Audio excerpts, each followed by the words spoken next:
The mid-morning sun filtered through the windows of Ruby's Diner in Bakersfield, California, casting soft light across red vinyl booths and checkered floors. The small cafe hummed with the usual Saturday crowd: families, truckers, locals nursing coffee and conversation. At a corner table sat Marcus Webb, a blind veteran in his late 50s, his white cane resting against the chair, his weathered hands wrapped around a ceramic mug. Across the room, Tyler Cross, a social media influencer with 340,000 followers, sat with his phone angled toward Marcus. Tyler's smirk was wide, his voice loud enough to carry. "Look at this guy," he said into the camera, zooming in, "probably faking it for sympathy tips. Watch this." He stood, walked over, and waved his hand inches from Marcus's face. "Yeah, totally blind," he mocked, laughing as his phone recorded everything. The cafe fell silent. Heads turned. No one moved. Marcus didn't flinch. His jaw tightened, but he said nothing. Tyler leaned closer. "What's wrong, old man? Can't see me? Or just too scared to say something?" He flicked Marcus's cane to the floor with his foot. It clattered against the tile. A woman gasped. A waitress froze mid-step. Tyler laughed again, panning his phone across the room. "This is content, people. Real life." Outside, the low rumble of engines began to grow. Faint at first, then louder, deep, synchronized, unmistakable. The sound of motorcycles, many of them. Tyler didn't notice. He was too busy captioning his video, "Exposed fake blind guy at Ruby's Diner."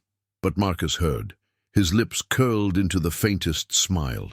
He reached into his jacket pocket and pulled out a small walkie-talkie.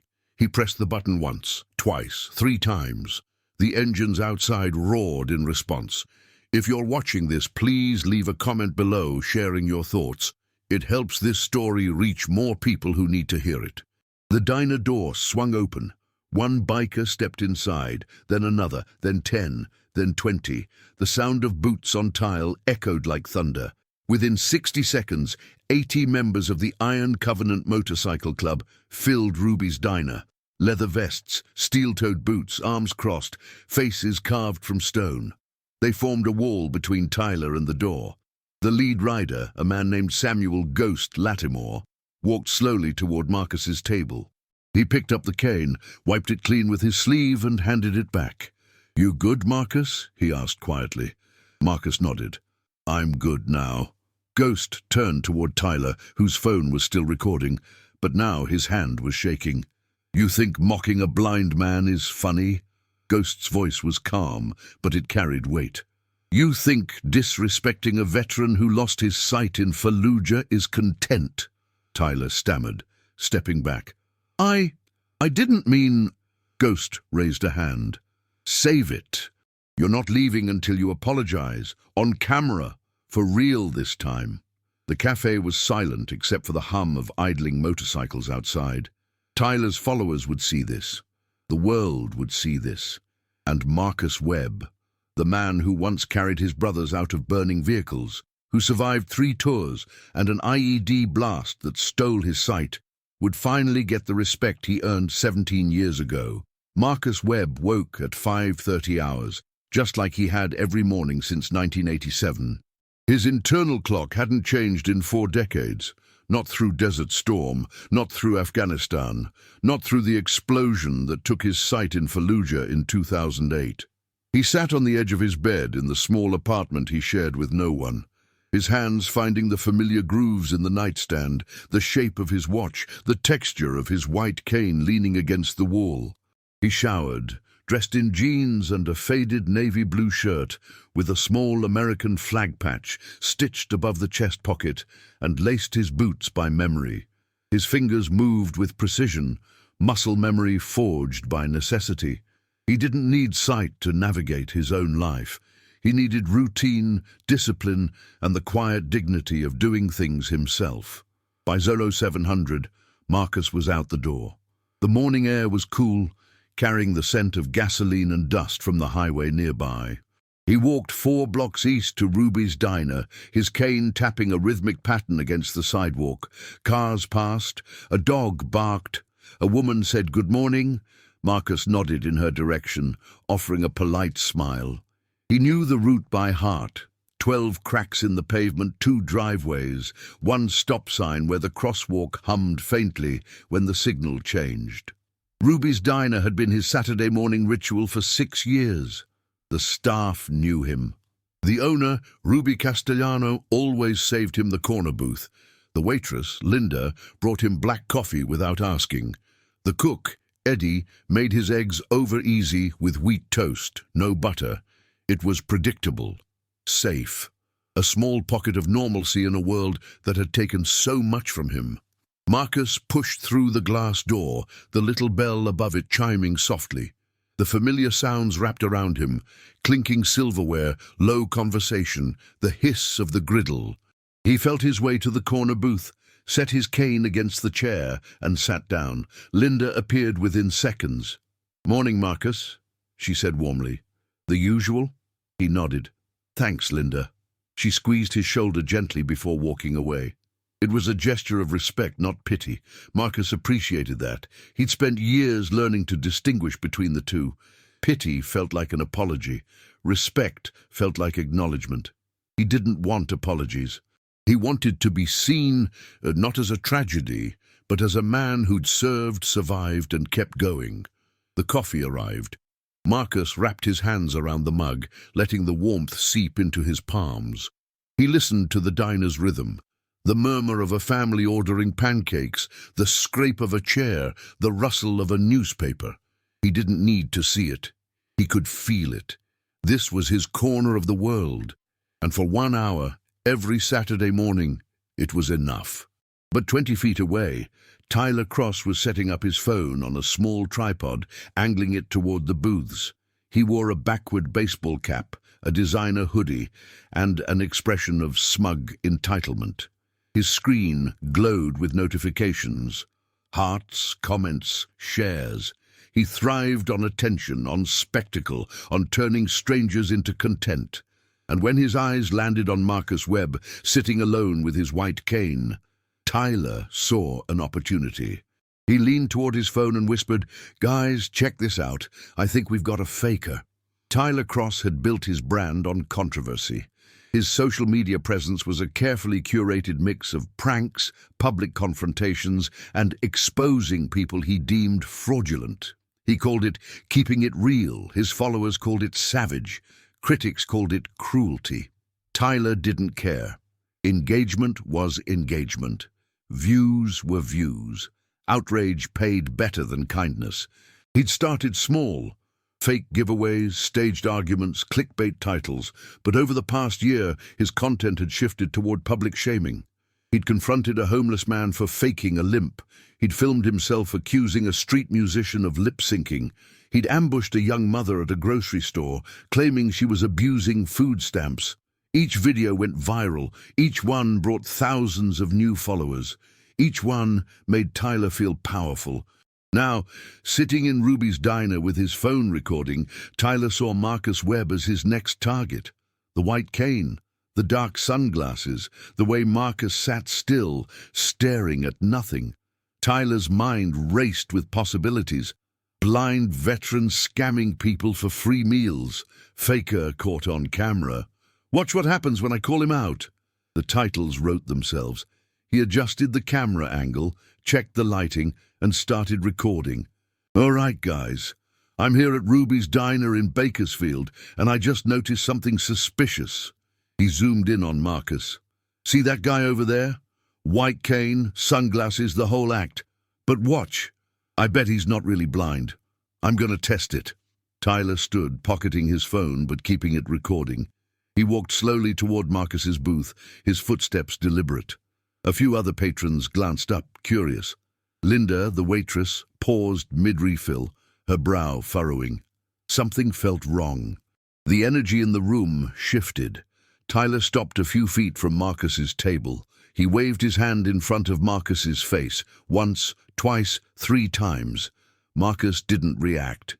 His head remained still, his expression neutral. Tyler smirked. See? He's not even trying. He waved again, this time more exaggerated, his fingers inches from Marcus's nose. Still nothing. Yo, Tyler said loudly, his voice dripping with mockery. You really can't see me? Or are you just ignoring me? Marcus's jaw tightened. His hands remained wrapped around his coffee mug. He didn't look up. He didn't need to. He'd spent 17 years learning to ignore cruelty, to let insults roll off like rain. But this was different. This wasn't a stranger muttering under their breath. This was public, deliberate, filmed. Tyler leaned closer.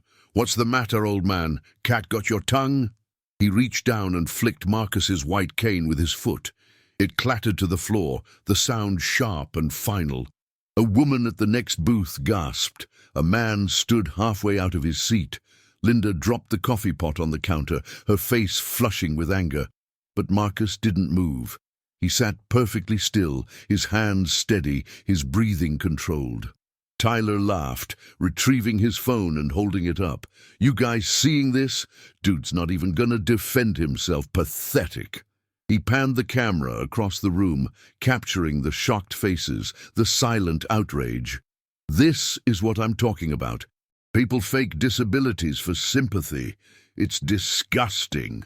Outside, the sound began. Low and distant at first, like distant thunder rolling across the desert. But it grew louder, closer, the rumble of engines, dozens of them, moving in formation. Tyler didn't notice. He was too focused on his phone, on the comments flooding in, on the dopamine rush of going viral.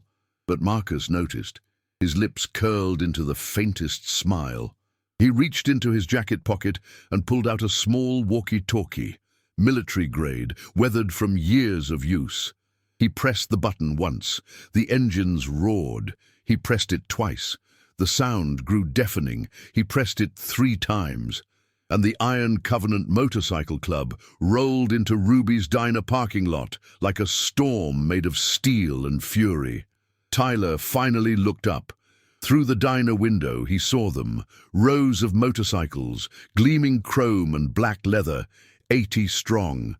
His smile faltered. His phone hand began to shake, and Marcus Webb, blind veteran and brother to every rider outside, sat perfectly still and waited for justice to walk through the door. We'll be back after Chapter 3 to hear what happened next. If you're from Bakersfield or know Ruby's Diner, drop a comment about what you think went down. Watching from another state? Let us know where you're tuning in from. The diner door swung open with a force that rattled the bell above it. The first biker through was a man in his mid-40s, broad-shouldered and silent, his leather vest marked with patches that told stories words couldn't.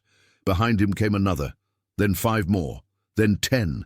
They filed in with the precision of soldiers, their boots striking the tile in unison, their eyes scanning the room with cold assessment. Tyler Cross froze. His phone was still recording, but his hand had begun to tremble. He looked toward the door, then back at Marcus, then at the growing wall of leather and denim forming between him and the exit. The cafe had gone silent. Even the griddle seemed to hold its breath. The only sound was the low rumble of engines idling outside, a mechanical heartbeat that surrounded Ruby's Diner like a living thing. Samuel Ghost Lattimore entered last. He was 53 years old, 6'2", with a graying beard and eyes that had seen too much to be surprised by cruelty. He wore a leather vest with a single patch on the back, a motorcycle silhouette over crossed rifles, and the words Iron Covenant MC, Bakersfield Chapter. Beneath it, smaller text read, Sergeant USMC, 1989-2009. Ghost had served with Marcus in Fallujah. He'd been there the day the IED detonated. He'd carried Marcus out of the wreckage while gunfire tore through the smoke. He owed Marcus his life, and Marcus had never asked for anything in return. Until today. Ghost walked slowly across the diner, his gaze locked on Tyler. The younger man tried to step back, but there was nowhere to go. The bikers had formed a semicircle closing off every route. 80 men and women, veterans and civilians, united by a code older than any law, you defend your brothers. Always. Ghost stopped in front of Marcus's table. He bent down, picked up the white cane from the floor, and wiped it carefully with his sleeve.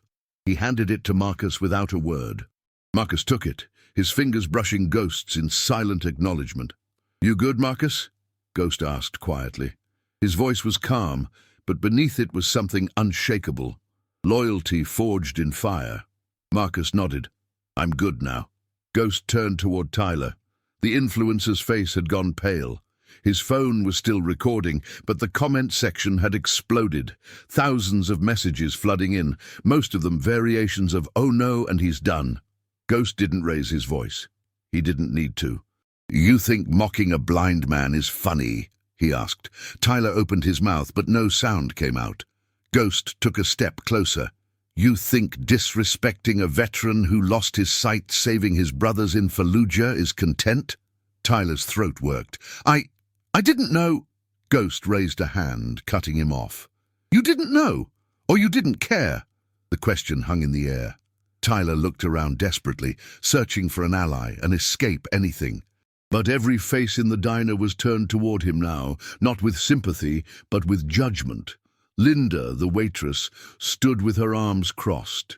Ruby Castellano, the owner, emerged from the kitchen, her expression hard as granite. A family in the back booth had stopped eating. A trucker by the counter had set down his fork. No one was moving. No one was helping Tyler, because everyone understood, in that moment, what he had done. He hadn't just insulted a stranger. He'd mocked a man who'd given everything for his country. He'd turned suffering into entertainment.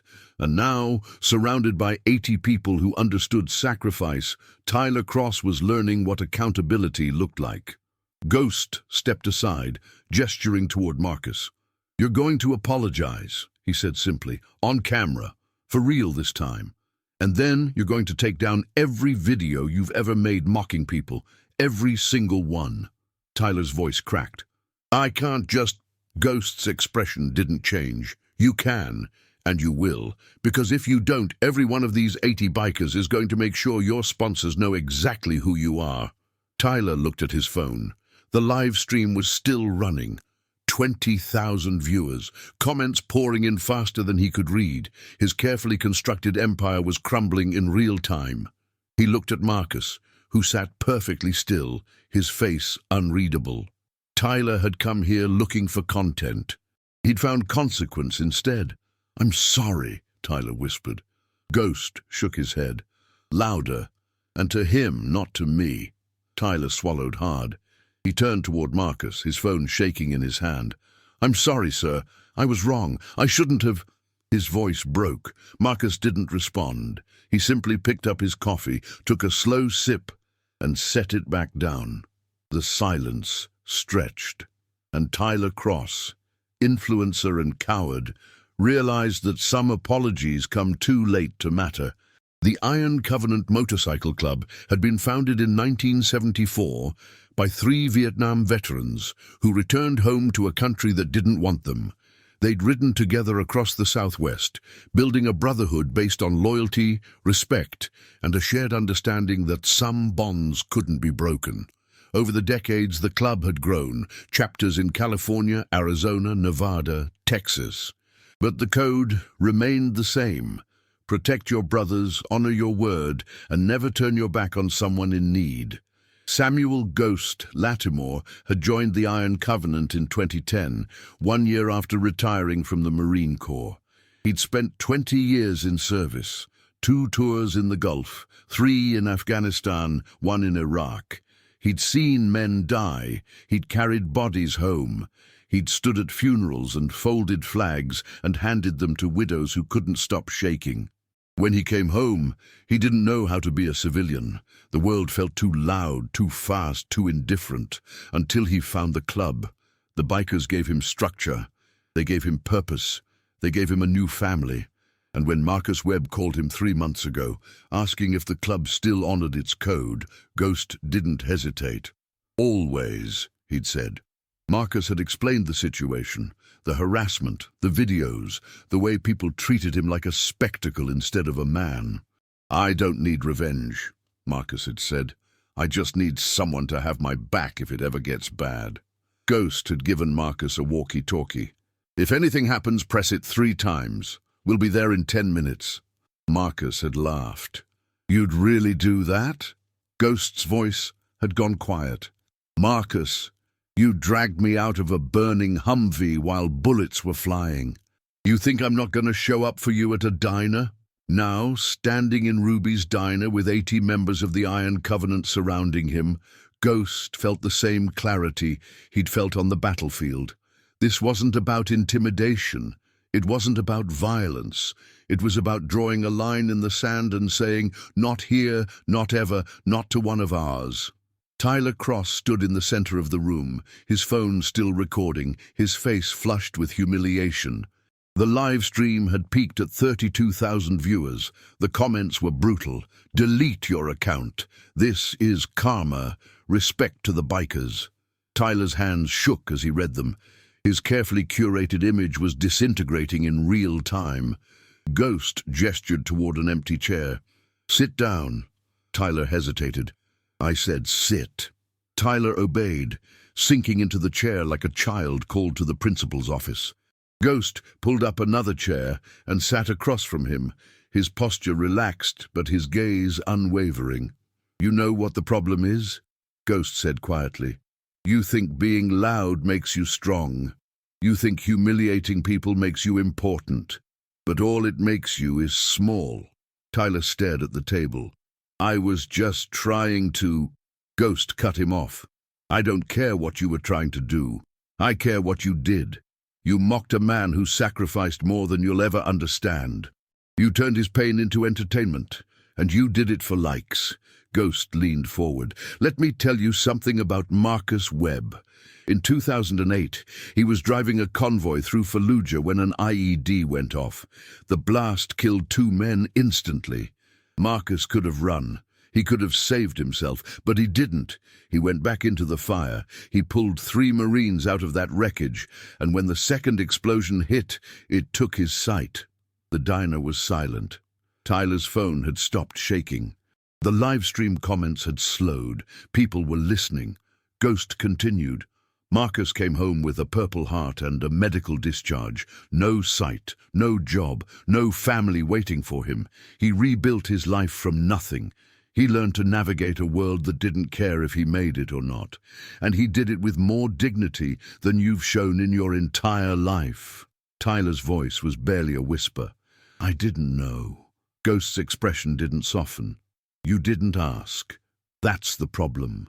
You saw a man with a disability and assumed he was weak. You saw a white cane and thought it was a prop. You looked at him and saw content instead of a human being." Ghost stood, his chair scraping against the tile. "You're going to learn something today. Respect isn't optional, and consequences aren't negotiable." He turned toward the other bikers. "Anyone got a problem with what I'm saying?" 80 voices answered in unison. "No, sir." Ghost looked back at Tyler. "You're going to apologize. You're going to delete every video where you've mocked or harassed someone, and you're going to donate $10,000 to the Blinded Veterans Association. If you don't, we'll make sure every sponsor, every brand, every platform you work with knows exactly who you are." Tyler's face went white. 10,000? Ghost's voice was steel. "You make money off cruelty. Time to pay it back." Tyler looked at his phone, at the live stream, at the 80 faces staring him down. He had no choice. He nodded. "I'll do it." Ghost extended his hand. "Then we're done here." Tyler shook it, his grip weak. And as the bikers began to file out of Ruby's diner, their engines roaring back to life, Marcus Webb sat in his corner booth, sipped his coffee, and smiled. Justice, he thought, didn't always come from a courtroom. Sometimes it came on 2 wheels and a promise. If this story is hitting home, hit that like button and let us know. It tells us you want more stories about real accountability and brotherhood. The diner remained quiet long after the motorcycles had faded into the distance. Tyler Cross sat alone at the table where Ghost had left him, his phone dark, his hands still trembling. The live stream had ended, the comments had stopped, but the damage was done. In 30 minutes, his reputation had crumbled. Screenshots were circulating. News outlets were picking up the story. His follower count was dropping by the thousands. Across the room, Marcus Webb finished his breakfast in silence. Linda refilled his coffee without a word, her hand resting briefly on his shoulder, a gesture of solidarity. Ruby Castellano emerged from the kitchen and sat down across from him. "Marcus," she said softly, "I should have stepped in sooner. I'm sorry." Marcus shook his head. "You didn't need to. I had it handled." Ruby glanced toward Tyler, who was still staring at the table. "You think he learned anything?" Marcus considered this. "Maybe. Or maybe he'll just get better at hiding who he is. Either way, he won't forget today." Ruby smiled faintly. "Neither will anyone else." She was right. Within hours, the video had gone viral. Not Tyler's version, but the one filmed by a teenager in the back booth. It showed everything. Tyler mocking Marcus, flicking the cane to the floor, the bikers arriving, Ghost's calm confrontation, Tyler's forced apology. The video had been viewed 4 million times by evening. The comments were overwhelmingly supportive of Marcus and the Iron Covenant. "This is what real men look like. Respect to every single one of those bikers. Marcus Webb is a hero. Tyler Cross is a coward." The video reached local news stations by noon. By 3 p.m., it was on national networks. By evening, the Blinded Veterans Association had received over $80,000 in donations. Tyler's $10,000 plus contributions from people across the country, inspired by Marcus's quiet dignity. Ghost called Marcus that night. "You doing okay?" Marcus was sitting on his small balcony, the evening air cool against his skin. "I'm fine. Better than fine, actually." Ghost chuckled. "You know the whole country's talking about you, right?" Marcus smiled. "I heard. It's strange. I didn't do anything." "You did everything," Ghost said firmly. "You didn't yell, you didn't fight. You just sat there and let the truth speak for itself. That takes more strength than anything I've ever seen on a battlefield." Marcus was quiet for a moment. "You think it'll change anything? People like Tyler?"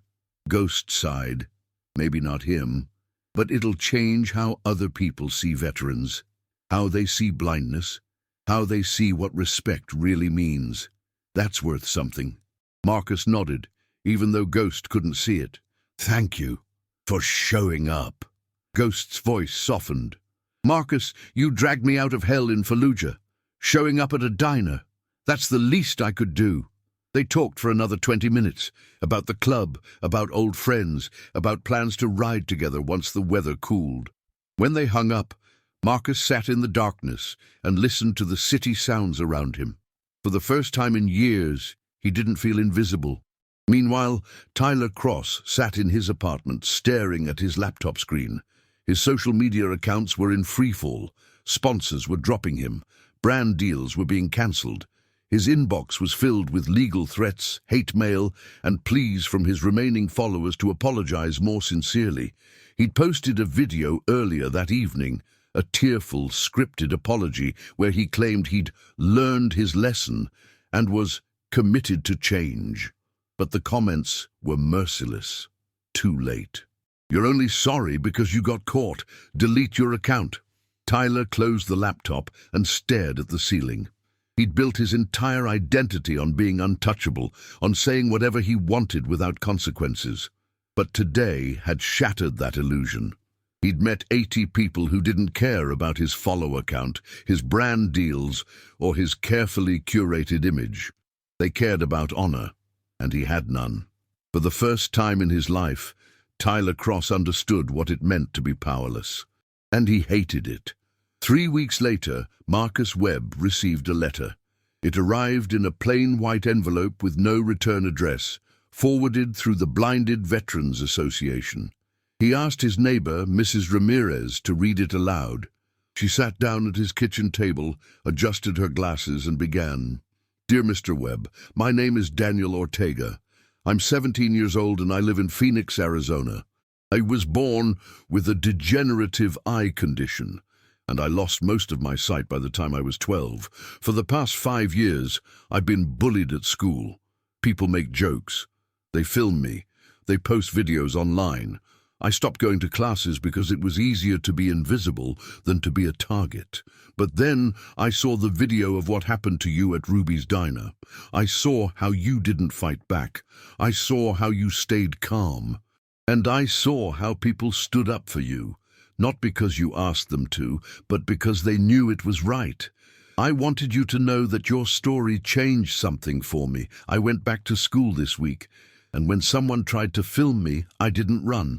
I just kept walking. And you know what? A group of seniors stepped in and told the guy to delete the video. They said they'd seen what happened to you and that it wasn't going to happen here. I don't know if you'll ever read this. But I wanted to say thank you. You showed me that dignity isn't about fighting back. It's about not letting cruelty define you. Respectfully, Daniel Ortega. Mrs. Ramirez's voice cracked as she finished reading. She set the letter down and looked at Marcus, who sat perfectly still, his hands folded on the table. "Marcus," she whispered. He didn't respond immediately. When he finally spoke, his voice was steady. "Can you help me write a reply?" Mrs. Ramirez smiled. "Of course." Marcus dictated slowly, carefully choosing each word. "Dear Daniel, your letter means more to me than you'll ever know. I'm proud of you for going back to school. I'm proud of you for not letting cruelty win. And I'm proud of those seniors who stood up for you. That's what brotherhood looks like. You're going to face more challenges. People will always test you. But remember this, your worth isn't determined by how others see you. It's determined by how you see yourself. And from where I'm sitting, you're already stronger than most.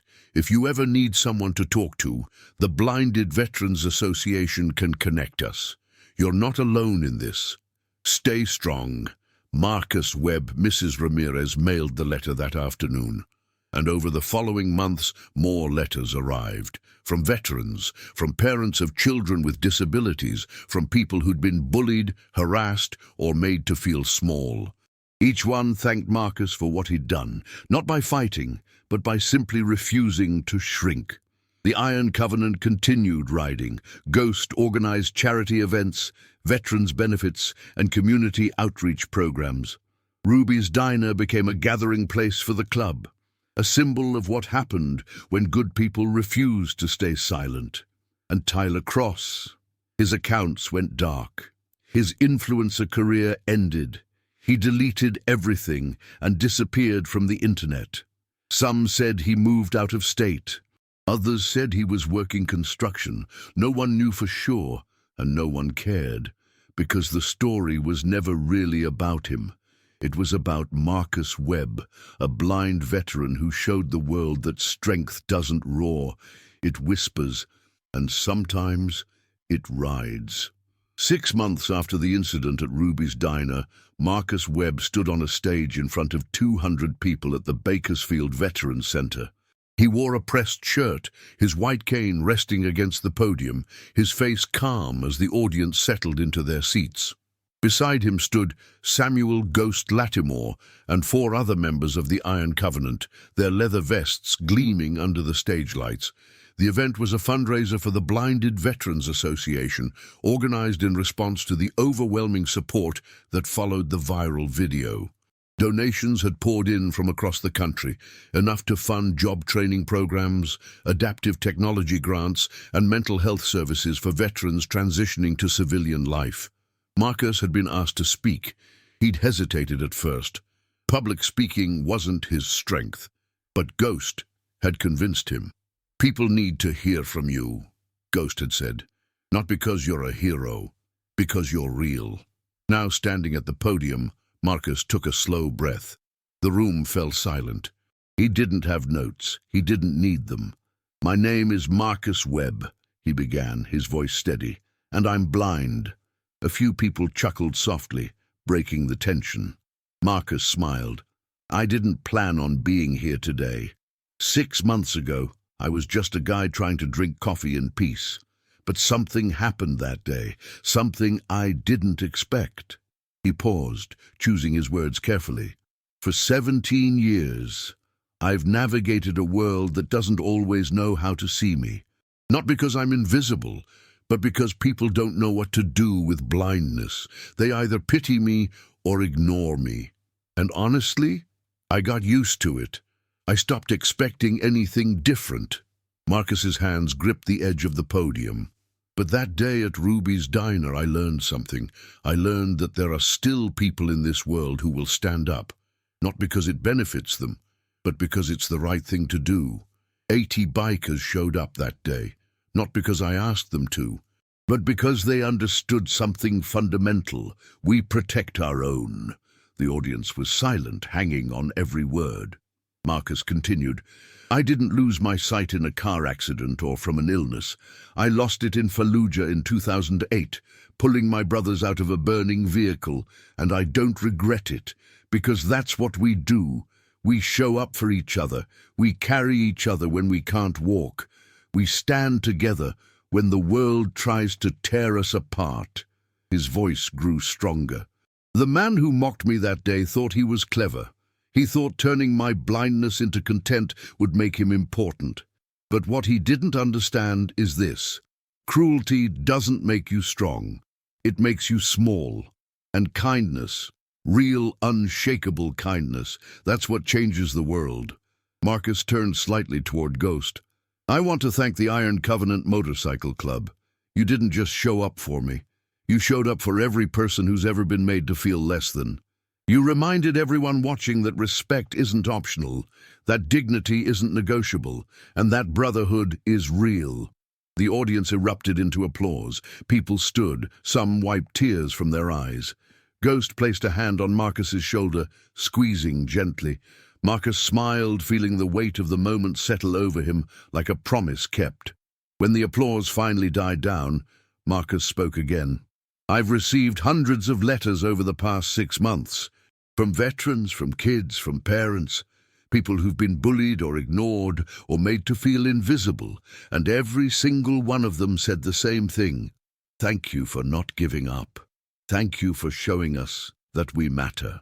His voice softened. But here's the truth. I'm not special. I'm just a man who refused to let cruelty win. And if I can do that, so can you. Every single one of you has the power to stand up, to speak out, to be the person who says, not here, not ever, not to one of ours.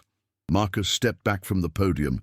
The room was silent for a heartbeat. Then the applause returned, louder this time, more sustained. People stood and cheered. Ghost and the other bikers raised their fists in solidarity. And Marcus Webb, blind veteran and symbol of quiet strength, stood in the light and felt for the first time in years truly seen. After the event, Marcus and Ghost sat outside the Veterans Center, the evening air cool and still. You did good in there, Ghost said. Marcus smiled. I just told the truth. Ghost chuckled. That's why it mattered. They sat in comfortable silence for a while, listening to the sounds of the city winding down. Finally, Marcus spoke. You think it'll last? The attention, the donations, all of it? Ghost considered this. Maybe not forever, but it doesn't need to. What matters is that people remember, that when someone needs help, there are people willing to show up. Marcus nodded. That's all I ever wanted, just someone to have my back. Ghost's voice was firm. You've got 80 someones, Marcus, for life. And as the sun set over Bakersfield, casting long shadows across the pavement, Marcus Webb sat beside his brother in arms and felt for the first time in 17 years that the world was exactly as it should be. Thank you for watching this story all the way through. If it moved you, please consider subscribing to this channel. We share stories of honor, justice, and everyday heroes who refuse to let cruelty win. Your support helps us continue bringing these narratives to light. Adicionar a segmento. Verifica fontes.